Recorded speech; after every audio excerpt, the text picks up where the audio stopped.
Captured. Speaking of schedules and countdowns, Mr. Aegis spoke suddenly. We've got one for this evening. It's getting late. The clock on Nicodemus's desk said 5 o'clock.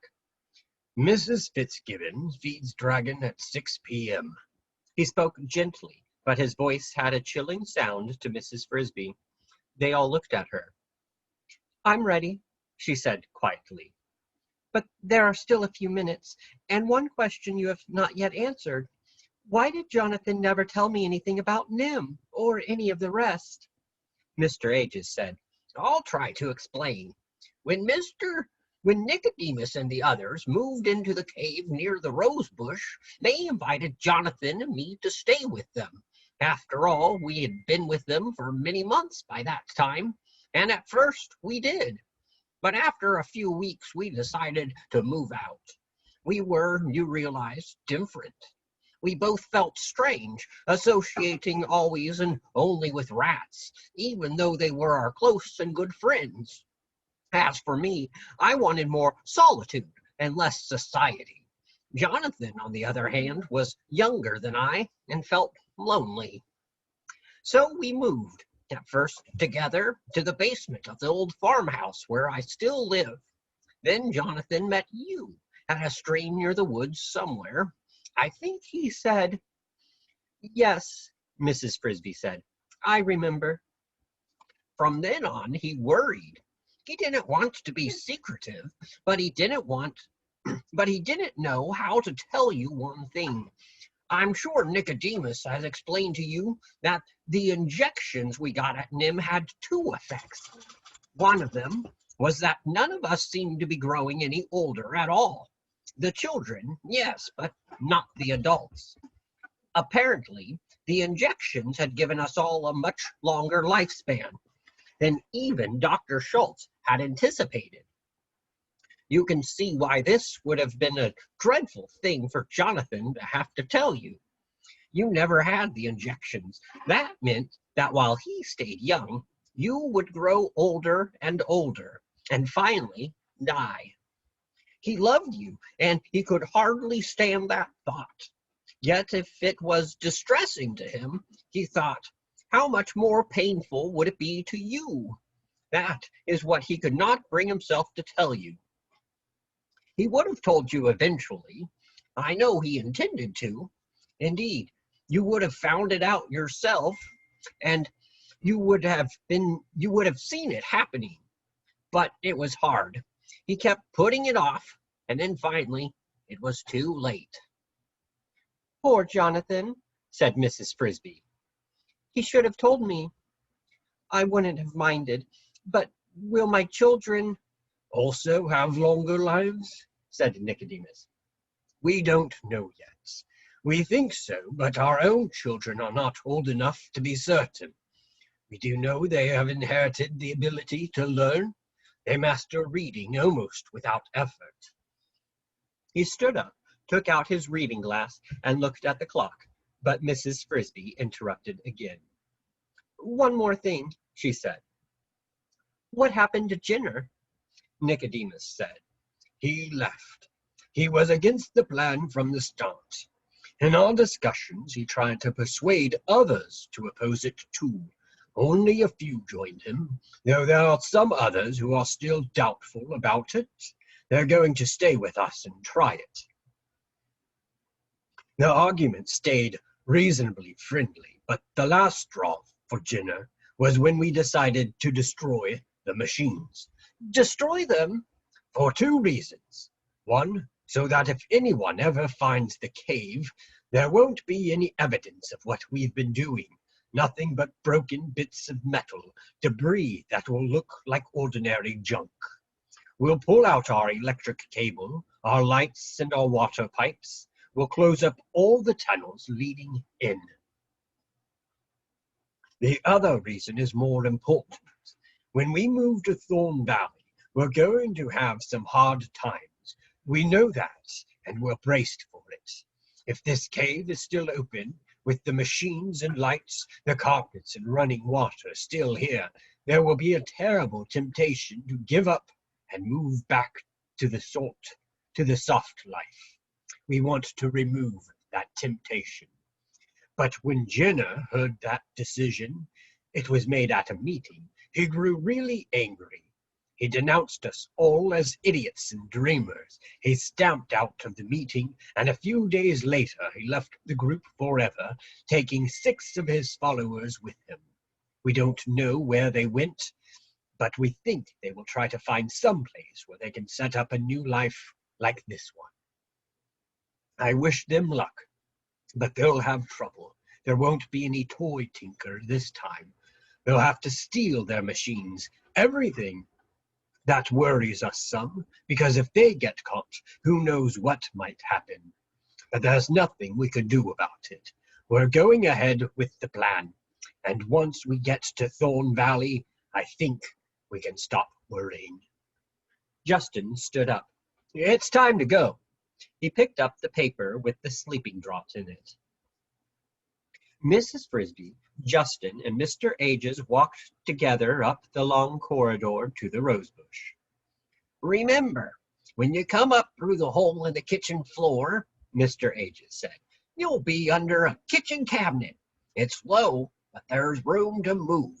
Go a few steps forward, and you'll be able to see out into the room.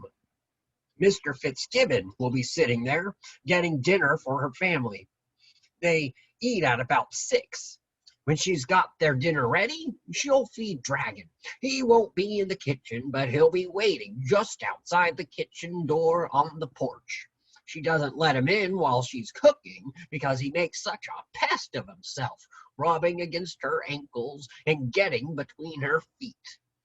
If you look to your right, you'll see his bowl. It's blue, and it has the word kitty written over and over again around the side. She'll pick it up, fill it with cat food, and put it down again in the same place. Then watch closely.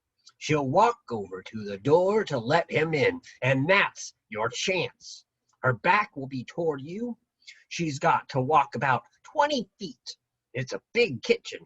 The bowl will be about 2 feet away from you. Be sure the paper packet is open.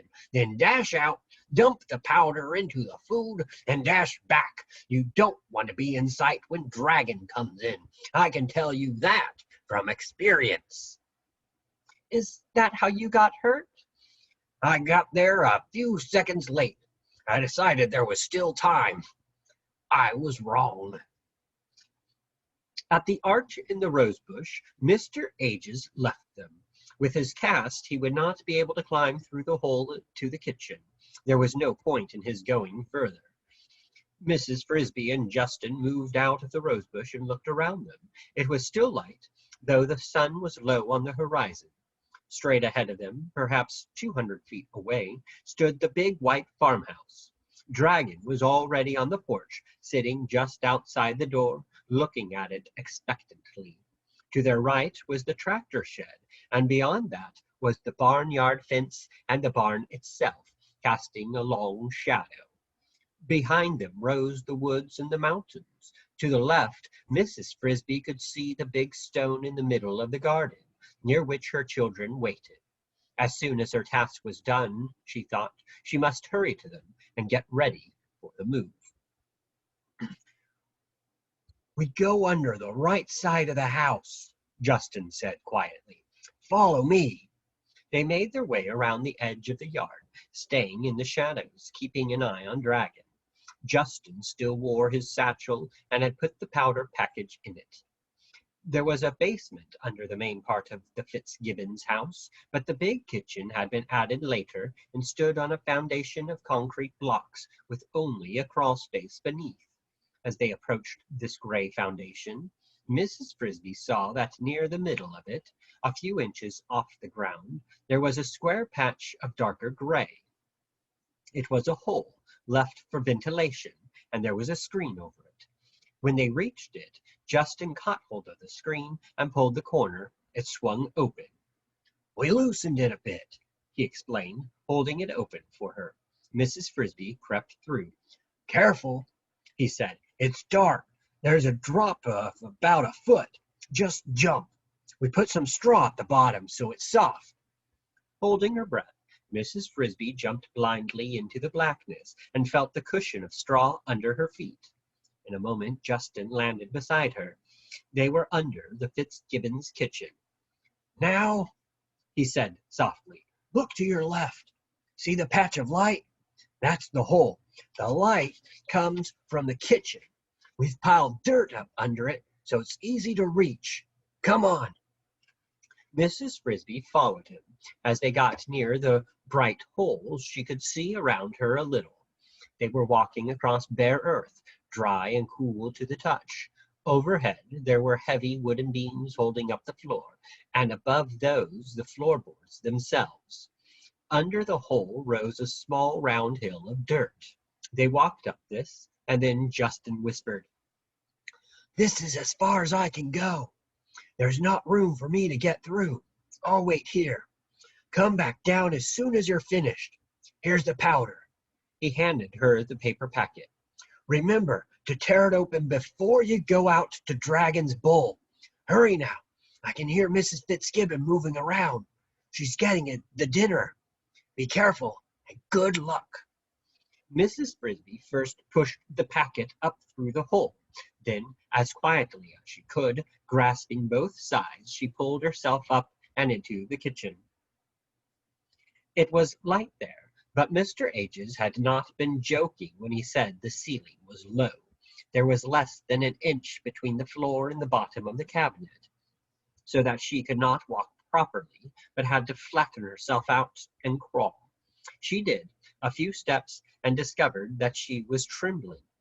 "Stay calm," she told herself. "Don't get panicky, or you'll do something foolish and spoil everything." Thus admonished, she crept forward again until she was near the edge of the cabinet. She stopped. From there she could see out into the kitchen fairly well. Straight across from her stood a big white gas stove, and in front of it, putting the lid on a pot, was Mrs. Fitzgibbon. Because the edge of the cabinet was so low, Mrs. Frisby could not see her head, but only up to her shoulders. "There," Mrs. Fitzgibbon said, as if to herself, "the stew is done. The bread's in the oven. The table is set." Where was the cat's bowl? Mrs. Frisby looked to her right, as Mr. Ages had said. There it was, blue, with words inscribed around the side. Yet something was wrong. It was not 2 feet from the cabinet, but more like 4 or 5. In the corner, where it should have been, rose 4 round wooden legs. She realized that she was looking at the bottom of a kitchen stool. No matter, she thought. The extra distance is just a couple of feet. Mr. Ages had not mentioned a stool, but perhaps they moved it around. She crawled to her right, as close to the bowl as she could get without showing herself, and tore open the package. Just as she did this, Mrs. Fitzgibbon walked over from the stove. Her hand appeared, picked up the bowl, and Mrs. Frisby heard it thump on the counter over her head. A cutting sound, a can opener, the scrape of a spoon, and the bowl was back on the floor.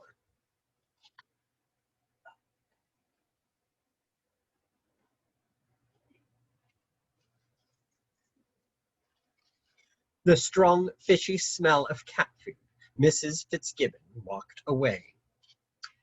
Now, Mrs. Frisby moved swiftly out into the room, across the open floor, holding the powder, her eyes intent only on the bowl. She was no longer trembling. She poured in the powder, which instantly dissolved in the moist cat food. Still clutching the paper, she turned and sped toward the cabinet. With a bang, the lights went dim. The ceiling, which had somehow become curved, was filled with little round moons. Mrs. Frisby kept running, and her face struck a cold, hard wall of metal. A voice shouted, "Mother, don't let Dragon in yet. I've caught a mouse." Billy, the younger Fitzgibbon's son, had been sitting on the kitchen stool, his feet up on the rung, eating berries from a colander. The colander, upside down, was now over Mrs. Frisby. 7 dead rats. From a birdcage, Mrs. Frisby watched the Fitzgibbons eat dinner. There was dinner for her, too, breadcrumbs, cheese, and bits of carrot on the floor of the cage, along with a small bowl of water. The cage had been occupied until a few months before by a yellow canary named Porgy, who had lived in it for 5 years and then died of old age. To get her out from under the colander, Billy had slid a piece of cardboard beneath it, pinching her foot sharply in the process so that it hurt when she walked. She had been transferred first to a shoebox. "Can I keep it?" Billy had asked his mother. "What for? It's just a field mouse." "For a pet. I like it." Billy had tried to look at Mrs. Frisby through some holes he had punched in the top of the box, but it was dark inside. "I suppose so. For a few days. You'll have to feed it." "I think I'll put it in Porgy's cage. I can't see it in this box. It must be hungry. It was trying to eat Dragon's food. Dumb mouse. It might have been killed." No one had noticed the small torn piece of paper at first. Then Mrs. Fitzgibbon had absently picked it up and tossed it into the wastebasket. A few days. Mrs. Frisby felt sick, and after a few days, then what? Would they let her go, or would Billy plead for a few more? But even if they did set her free, her children were alone. The rats were coming tonight to move her house. Why had Billy picked today of all days to sit on the stool? She had not the heart to eat the food that lay on the cage floor. She felt like weeping. Paul came in for dinner, followed by his father. He looked at her in the cage. "Why don't you let it go?" he said to Billy. "Poor little thing, it's scared to death." "No, it's not. It's just not used to the cage." "I bet it will die." "I bet it won't." "You can't just put wild animals in cages. You have to catch them when they're babies." "They do it in zoos." "Yes, but they know more about it. Anyway, a lot of those dies too." "It's strange that it was in here at all," said Mrs. Fitzgibbon. "I haven't seen any signs of mice. I didn't think we had any." They sat at the table, and Mrs. Fitzgibbon served the stew. It was a long, square-cut farm table, big enough to feed, besides the family, the 4 hired hands who would be working with Mr. Fitzgibbon during the planting and harvesting. The Fitzgibbons sat together around one end of it. Mrs. Frisby's cage hung from a metal stand in the corner on the opposite side of the room, quite high up, so that the floor where she crouched was above their heads. She could watch them, looking down, but if she retreated to the far side of the cage, she could not see her, nor she them. She kept hoping that Paul would resume the argument with Billy and win it, or at least convince Mr. and Mrs. Fitzgibbon that they should let her go. But Paul was now busy eating, so moving quietly, she crept to the back of the cage. There was a sliding door halfway up the side, which Billy had lifted to put her in. Remembering Nicodemus's story, she looked at it, wondering if she could climb to it, if she could get it open if she did. Not now, but later, when they had left the kitchen. Maybe, but it looked quite big and heavy. She thought about her children again. Surely, when Justin had waited a little longer, he would realize that something had gone wrong. He would go and talk to them. But what could he tell them? "Children, your mother went into the kitchen with Dragon, and she hasn't come out." No. But whatever he said, they would be dreadfully frightened and worried. Poor Cynthia. Poor Timothy. Poor all of them. She had one small satisfaction. Dragon, who had been admitted after she was safely caged, has eaten his bowl of cat food greedily, sleeping powder and all, purring as he licked the last scraps from the bottom. Billy was looking at the cage. "There," he cried. "It walked. I saw it. I told you it was all right." He started up from his chair. "Billy, stay in your place and eat your stew," said Mrs. Fitzgibbon. "The mouse can wait." Speaking of mice, said Mr. Fitzgibbon, who had driven to town that afternoon, there was quite a stir today at Henderson's hardware store. About mice? No, but nearly. About rats. I went in to order the new linchpin, and there was quite a group there talking about an odd thing that happened. It seems that 6 or 7 rats got themselves electrocuted there a few days ago. Very strange. Henderson sells motors. He has a whole shelf of them. The rats, for some reason, had got on the shelf. He says it looked as if they were fooling with one of the motors, trying to move it. That's a new one, said Paul. Rats stealing motors? They weren't really, of course. Anyway, it happened during the night.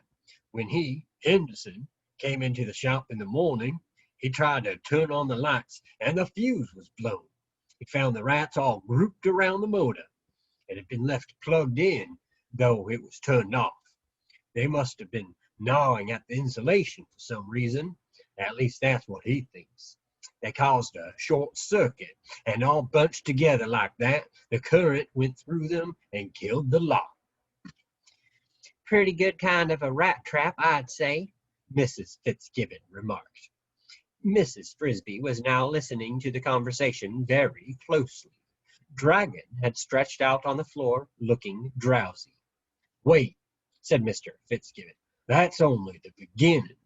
Seems that the local weekly was hard up for news. They heard about it and sent their reporter over. Fred Smith, said Mrs. Fitzgibbon. Yes, Fred wrote a little article about it, with a headline, Mechanized Rats Invade Hardware Store, something like that. Well, it attracted more attention than he expected. The next thing they knew, believe it or not, the federal government got into it. They sent a squad over there from the Public Health Service with a truckload of equipment. Just on account of 7 rats? Said Billy. They should send the truck over here. We've got more than that.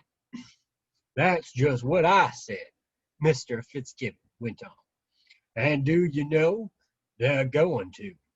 I was joking, of course, but the man in charge of the group didn't take it as a joke at all.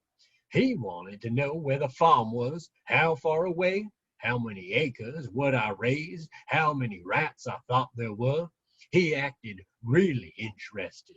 It seems they wanted to examine the dead rats at Henderson's, but they couldn't. He'd already sent them down to the town dump, and they were incinerated. I never heard of such a thing, said Mrs. Fitzgibbon.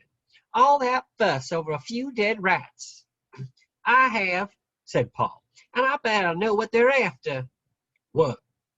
They think the rats have rabies. They don't like to say so because it makes people panicky. What's rabies? Asked Billy. A disease, said Mr. Fitzgibbon. A very bad one, spread by animals. You know, Paul, I think you're probably right. That would explain why the Public Health Service is in it. Epidemic control. Anyway, they're planning to check on the rats all over this area. Don't you remember, Paul said, a few years ago when everybody had to lock up their dogs and some people were shooting every dog they saw? That's why they kept it quiet until they're sure. And another thing, they taught us in the vet course in school that when an animal starts acting strange, it may be a sign of rabies. Well, chewing electric wires, that's strange enough. And they think some rats here might be infected? Mrs. Fitzgibbon sounded worried. I suppose they must, said Mr. Fitzgibbon, though they never mentioned rabies at all. When are they coming? Day after tomorrow, Saturday morning. The man in charge, doctor somebody, said they had some more checking to do in town tomorrow. They're coming in with an extermination truck. Cyanide gas, I think. I can tell them where to look, Paul said. Me too, said Billy. Under the rose bush. That's right, said Mr. Fitzgibbon. In fact, they'll probably want to bulldoze that bush out of there. I can do it with the big tractor. bulldoze my rose bush?" said Mrs. Fitzgibbon indignantly. "They will not." "Look at it this way," her husband said. "I've got to get rid of those rats anyway. I'd already decided to. They're stealing too much food. Seeds, too. More all the time. If I paid an exterminator to do it, he'd charge a couple of $100.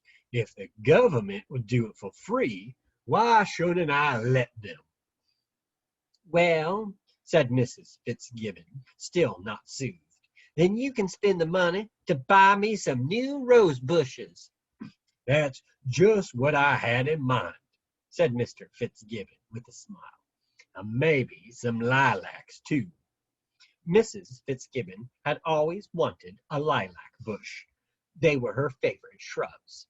Mrs. Frisby did not believe at all that it was rabies the men were looking for. She wished Mr. Fitzgibbon had been able to remember the name of the Dr. Somebody. And now she had another urgent reason to get out of the cage. Somehow she had to warn Nicodemus. Dragon slept on the floor. Escape. At 10 by the kitchen clock, the Fitzgibbons went to bed. Dragon was put out, the doors locked, the lights turned off. The first of these things was done by Billy, on instruction from his mother, not without some difficulty. He opened the door. "Come on, Dragon, out." "He won't get up." "I never saw such a lazy cat. He gets worse every day." Finally, Dragon, protesting with only the sleepiest of whines, was picked up and deposited on the back porch. He scarcely opened his eyes.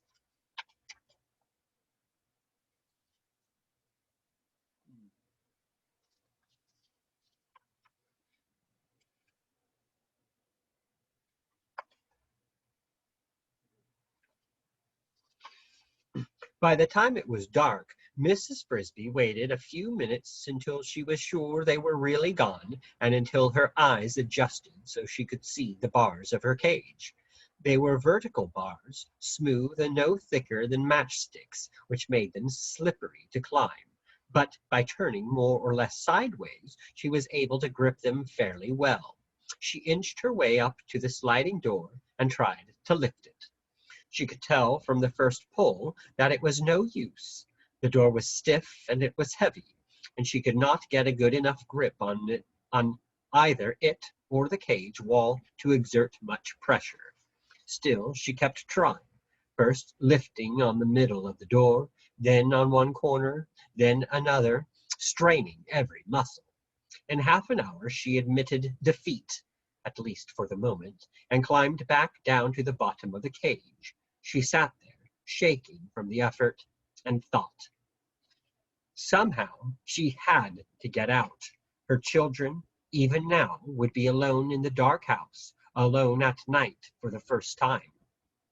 Martin and Teresa would be trying to reassure the younger ones, yet they themselves would be sadly frightened. What would they think? Since she had not told them about Dragon and the sleeping powder, she hoped that perhaps they would decide she had, for some reason, stayed with the rats. But at 11, which could not be far off, she could not read the kitchen clock in the dark, the rats would arrive to move the house. Or would they, knowing, since Justin must have told them, that she had not come out of the kitchen? She thought they would. She hoped they would, and that Justin would go with them and talk to the children and try to calm their fear. There was something about Justin, kind of easy confidence, that would help them. She no longer had any doubt, of course, that the rats could move her house. It was a generous thing to do, especially at a time when they were hurrying so in their plan, their own move, and they had no idea yet of how little time they really had, of the new danger that crowded upon them. If she could only get out, she would run and warn them, and it might still not be too late. She thought, it's a good plan, and a brave one. It would be the first time in all the world that intelligent beings, besides men, have ever tried to start a real civilization of their own. They ought to have a chance.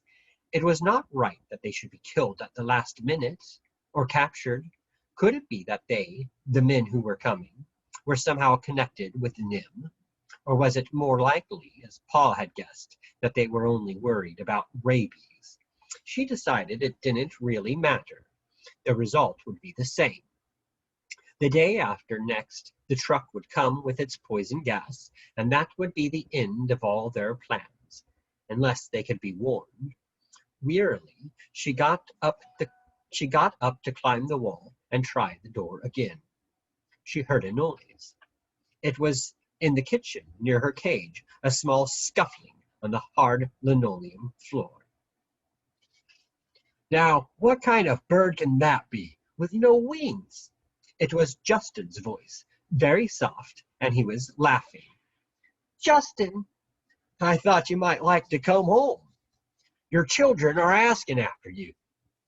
Are they all right? They're fine. They were worried, but I told them I'd bring you back. They seemed to believe me. But how did you know? That you were here? You forget. I was waiting just under the cabinet. I heard what happened. I felt like biting Billy full of holes. But as soon as I heard that you were safely in the cage, I went and told the children you were all right, but that you'd be a little late. I didn't tell them exactly why. Now let's get you out. I tried. I couldn't open the door. I'll get it open. I brought along a few tools. Burglar's tools, you might say, in my backpack. Should I climb up the stand? No, it looks slippery. I think I'll try the curtain. And in a matter of seconds, Justin had swarmed up a window curtain a foot away, and she heard a thump as he leaped and landed on top of the cage, which swayed under the impact. The noise was slight, but they both listened intently for a moment to see if it produced another from upstairs. All quiet. Now let me look at that door. Justin climbed easily down the side of the cage. Oh, I hope you can get it open. I can, Justin said, examining it. Easily enough, but I don't think I will. Why not? Because you couldn't, Justin said, and they'll know that, so they won't be curious. Let's make it open itself. As I expected, it doesn't have real hinges. He had pulled a small metal bar out of his backpack and was working as he talked. Just little wire rings, dime store quality, cheap, flimsy things. They're always coming apart. As he said that, one of them came apart. The door sagged and hung crazily by one corner. There, you see? You couldn't help it if they put you in a defective cage. Come on out. Mrs. Frisby climbed through and stood with Justin on the top of the cage. Now, he said, we shimmy down the stand like a fireman's pole. You go out the way you came in, under the cabinet and through the hole. I'll go out the way I came in, through the attic. I'll meet you outside. Justin, Mrs. Frisby said, there's something I've got to tell you, something I've learned. Wait till we're out, said Justin. We've got to hurry. You see, we're having a little trouble moving your cinder block. He was off, running silently into the front of the house, from which the stairway led up 2 flights to the attic. Mrs. Frisby crawled under the cabinet, searched in total darkness for the small hole, and finally felt one foot slip down. She dropped through. The square opening in the foundation was easier to find. It glowed palely ahead of her, lit with moonlight. Justin was waiting for her as she came out of the corner of the screen. The night was warm, and a half-moon shone on the farmyard. Now, he said, what was it you wanted to tell me? He spoke seriously. He had heard the urgency in her voice.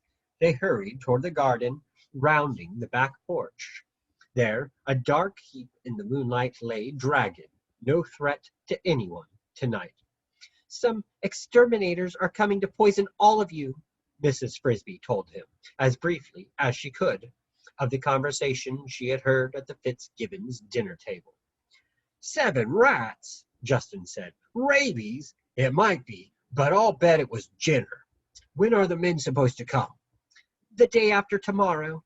To her surprise, Justin stopped. He looked at her in admiration. You know, he said, I had a feeling the first time I clapped eyes on you that you'd bring us good luck. Good luck? She was amazed. Oh, it's bad news. It's serious. We'll have to change our plans, and quickly. But think how much worse it would be if you hadn't overheard it.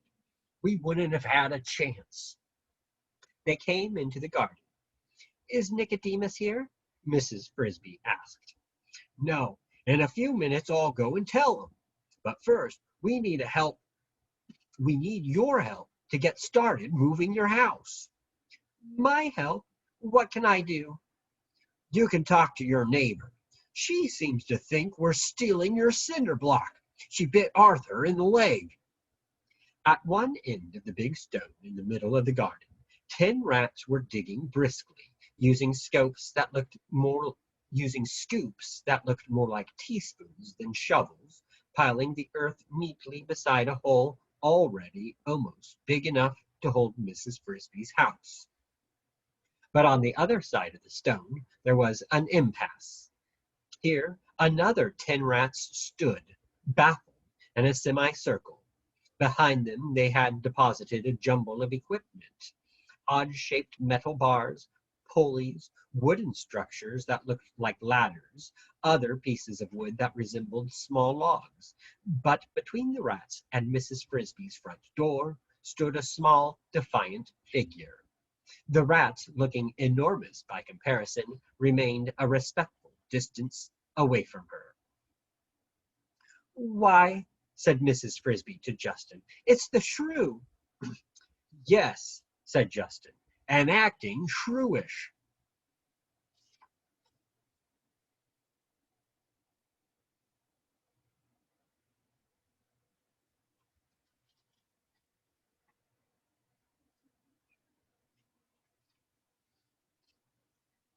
One of the rats was speaking. Mrs. Frisby recognized Arthur. But I told you, ma'am, we do have Mrs. Frisby's permission.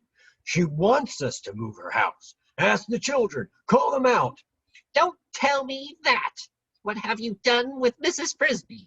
It's a good thing the children haven't heard you. They'd be frightened half to death. If Mrs. Frisby wanted you to move her house, she'd be here. It's all right, called Mrs. Frisby, running forward. I'm here. Mrs. Frisby, said the shrew, you're just in time. I heard a noise and came out and found these creatures trying to dig up your house. I tried to explain it to her, said Arthur, but she won't believe me. I certainly won't, said the shrew. He said you asked him to dig up your house. Thieving rats. It's true, Mrs. Frisby said. I did ask them, and they said they would. It's very kind of them. Kind? Said the shrew. Great hulking beasts! What do you mean? It took several more minutes of reassurance by Mrs. Frisby before the shrew grudgingly moved aside, still muttering warnings. I wouldn't trust them. How do you know what they'll do, that they'll do what they say? That, of course, Mrs. Frisby could not explain to her. The rats now commenced to dig busily at the dirt on top of and around Mrs. Frisby's cinder block. Justin said, I've got to go and talk to Nicodemus. You'd better get the children out. Mrs. Frisby hurried into her house.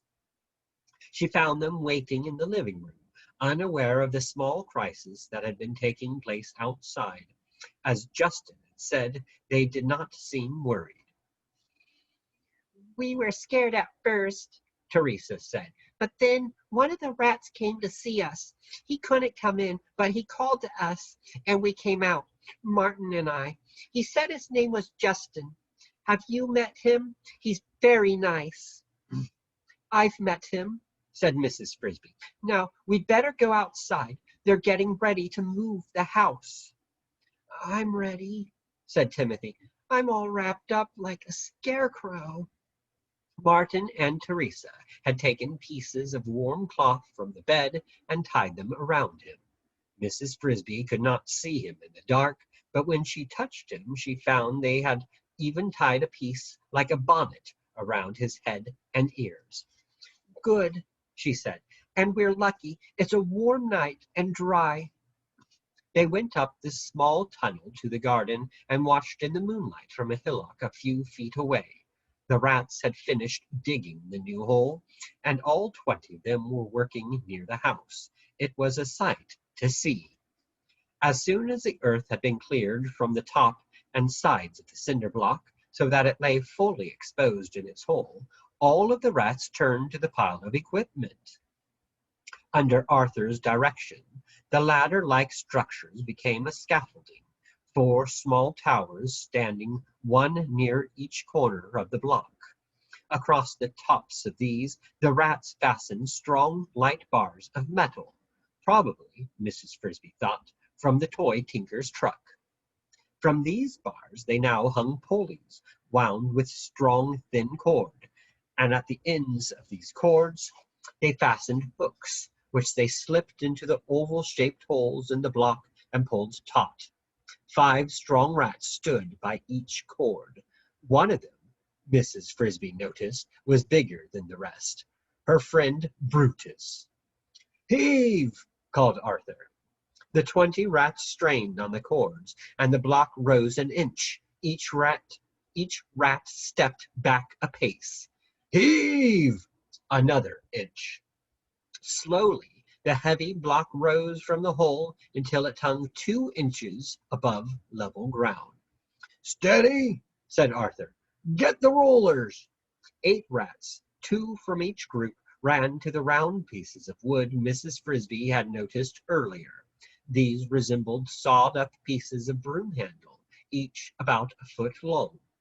2 rats to a roller, they slipped 4 of these under the cinder block, so that they lay athwart the hole, like bars across a window. Lower away, said Arthur, and the cinder block came to rest gently on the rollers. Let's see how it rolls. They slipped the ropes free of the pulleys and rehooked 2 of them to the front of the block. 9 rats now manned each rope. 2 stayed behind, watching the rollers. Heave! The rollers turned, and the heavy block slid forward easily, like a truck on wheels, in the direction of the new hole. When it moved off the hindmost of the rollers, as it did every few inches, the 2 rats in the rear would quickly pick that one up and replace it under the front of the block. Almost like a game of leapfrog, Mrs. Frisby thought, but a well-rehearsed game. The rats had planned carefully. They knew exactly what they were doing. They moved with precision and never wasted a motion. Within a very few minutes, the first of the rollers lay across the new hole, then the second, and finally all 4. The block was poised and in position. The hole was exactly the right size and shape. The rats had even dug out a new pantry hole in one corner and carved out the small tunnel that would connect the 2 rooms of the house. The towers and the pulleys were put up again, and the whole process of lifting and lowering was done in reverse. The rollers were pulled away, and the block was eased slowly into its new home. It's done, cried Mrs. Frisby. She felt like applauding. Not quite yet, said Arthur over his shoulder. To the other rats he said, Get the shovels and the backpacks. Pausing a moment to rest, he explained to Mrs. Frisby, We're going to cover it with turf, and then we've got to fill up the old hole with the dirt from the new one, or Mr. Fitzgibbon will wonder who's been digging up his garden. Also, we've still to dig you an entrance hole. In her excitement, Mrs. Frisby had forgotten this small detail. She could not get into her house. Now she watched in awe as Arthur and Brutus, using 2 small, sharp, long-handled shovels, dug the narrow tunnel down to her living room. It took them somewhat less than 5 minutes. It had taken her all day to dig the other one. "Now," said Arthur, "you can put your children to bed. We'll take care of the rest."